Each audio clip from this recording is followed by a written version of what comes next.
Section 5, Khand 5, Chapter 1, The Three Types of Penance.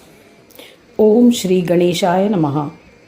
Shaunaka said to Sutta, I have listened to the great legends of Gajanana, which were joy-giving and bestowers of union with the Supreme Brahma in the end. Anyone who is a seeker of virtues will never be content even after savoring this nectar. Which virtuous person will forego nectar? O illustrious one, we are blessed by your company, as we have listened to the legends which bestow yoga.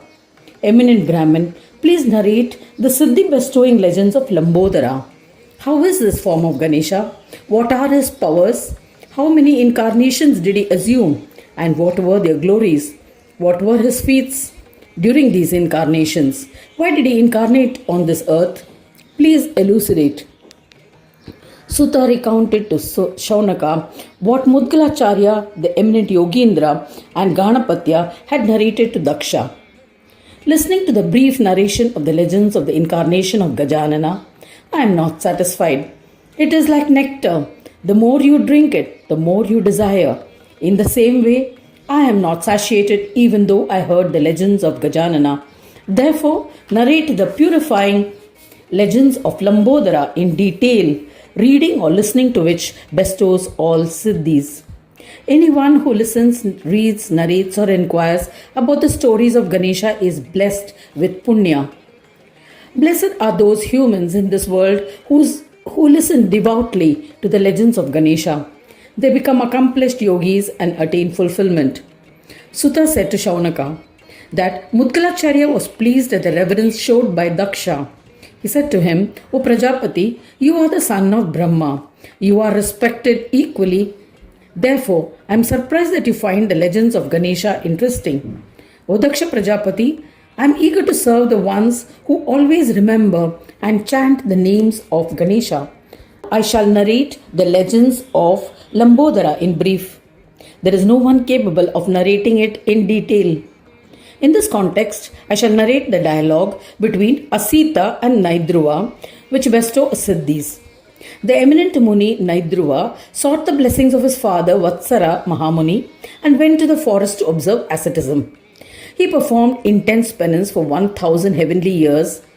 Indra and the chief devas were terrified. They wondered, what does this Brahmin want to achieve? He has performed an incomparable penance. We wonder what the repercussions of his penance would be. Just then his paternal uncle Muni Asita arrived at his ashram. Naidruva paid his respects. He performed his puja, joined his palms in reverence and stood before him. When he was instructed, he sat on his asana with humility. Mahayogi Asita was pleased with his politeness. He imparted the benevolent advice to his nephew. O ascetic son, why are you inflicting physical suffering by austere penance? Emancipation of the body is not the principal requirement of penance. This path has not been recognized by Shastras.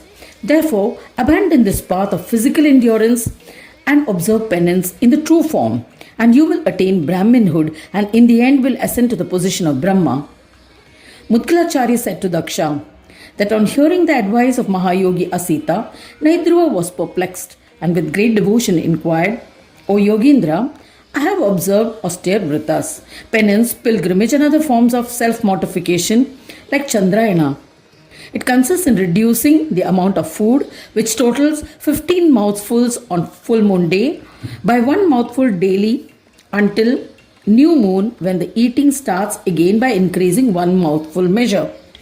The learned describe these as the principal types of penance.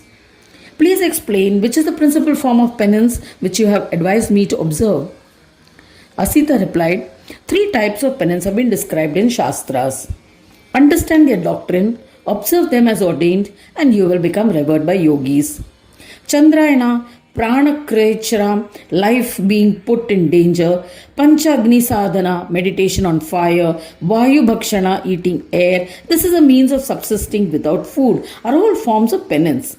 There are many different forms of penance. Such practices are referred to as Bahya, external austerities. It is certain that whether you are on earth or in Swargaloka, penance will earn you merits. These benefits of Bahya penance become eventually depleted over time and a person will return to his pre-penance state. There are even more difficult penance forms like the control of breath, which is done through pranayama. Pranayama is an in-depth science for expanding and channeling the life force termed as prana. Pranayama comes from two Sanskrit words. Prana means the fundamental life force and ayama means to control. By restraining this life force through breath control, ascetics torment themselves and endure physical suffering. So, this is also classified as a penance. A yogi controls Vayu, which traverses and ascends through all six chakras and becomes established in the Sahasrara chakra, the highest spiritual center located at the crown.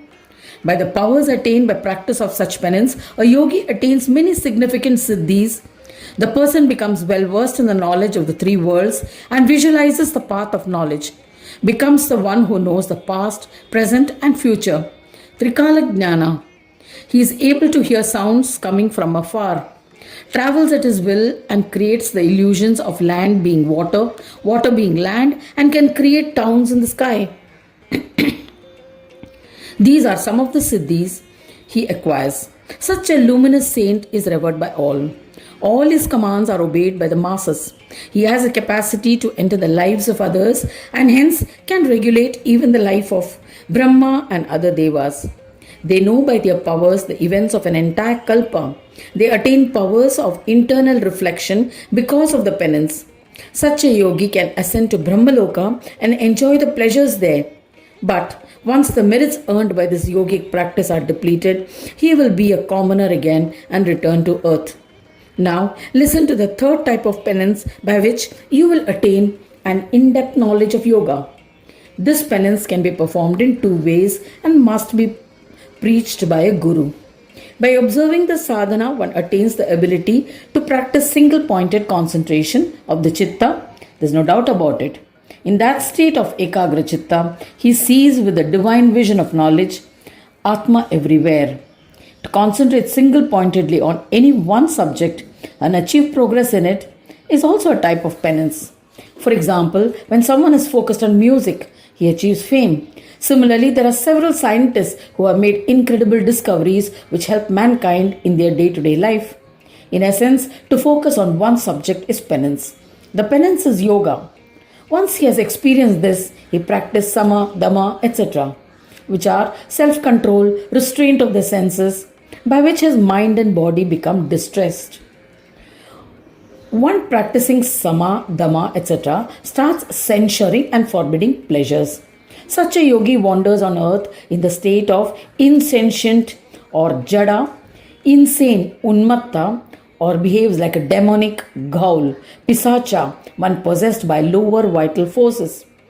Then, by restraining the chitta tendencies, he aims to attain the nivritti state where such practitioners become habituated to restraining mental tendencies. Such a sadhak realizes that I am Brahma. There is fearlessness in that state. In this state, neither the world nor supreme spirit exists for him. This state cannot be comprehended by the mind or expressed by speech. In that state, the states of Swata Uttana, Parata Uttana, or Swata Parata Uttana do not exist. Such a state has been attained by cessation of mental tendencies. By practicing self-control and self-restraint, a yogi attains happiness. O son, O Naidhrava, despite this happiness of mind and body, the yogi feels distressed. You must comprehend that this agony experienced by him is a state of penance. Now I shall elucidate the second type of penance. Later he gives up restraining the chitta, but instead destroys the 5 tendencies of the chitta to attain peace. Thereafter he attains divinity. In that state, he wanders unbound and unattached to anything and experiences only what destiny dictates. All the waters on earth ultimately flow into an ocean. Yet the level of the ocean does not rise. In the same way, even in the presence of all forms of indulgence, a yogi is unperturbed. Yet he suffers some physical agony. Maintaining calm while suffering is a form of penance. O intellectual one, this is the third kind of yogic penance. which bestows the position of Brahma, make efforts to follow this path. Thus ends the first chapter titled The Three Types of Penance in the fifth Khanda of the Purana Upanishad Srimad Mudgal Puran, describing the legends of Lambodara, dedicated to Shri Gajanana. End of chapter 1.